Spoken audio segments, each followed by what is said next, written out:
রাজ্য জুড়ে কোথাও মেঘলা আকাশ। গতকাল রাতেই কিন্তু বেশ বৃষ্টিপাত হয়েছে দক্ষিণবঙ্গের বিভিন্ন জায়গাতে, যার ফলে নির্বাচনের ফলাফলের দিন রাত্রিবেলা ঠান্ডা ঠান্ডা আবহাওয়ায় স্বস্তি ফিরে পেয়েছেন বঙ্গবাসী। কিন্তু সেই বৃষ্টির রেশ কি আজও থাকবে? কলকাতা এবং তার আশেপাশের যে অঞ্চলগুলি রয়েছে সেখানে আকাশের মুখ ভার থাকবে, সাথে থাকবে অস্বস্তিকর বিশ্রী গরম। তাই তো যাদের প্রতিদিনের জীবন ও জীবিকার জন্য বেরোতে হয় তারা অস্বস্তিকর গরমের শিকার হবেন। বাড়ি থেকে বেরোনোর সময় অবশ্যই ছাতা নিতে হবে, কারণ বৃষ্টির পূর্বাভাস যেহেতু রয়েছে। সকাল থেকে কোথাও কোথাও মেঘলা আকাশ, আবার কোথাও ঝলমলিয়ে রোদ উঠেছে। দক্ষিণবঙ্গের পাশাপাশি উত্তরবঙ্গেও ভারী বৃষ্টির সম্ভাবনা রয়েছে বলে জানাচ্ছে আবহাওয়া অফিস।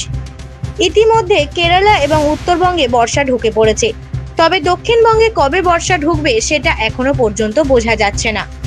আপাতত প্রাক বর্ষার বৃষ্টিতে ভিজতে চলেছে বঙ্গবাসী। ব্যুরো রিপোর্ট, জেলার বার্তা।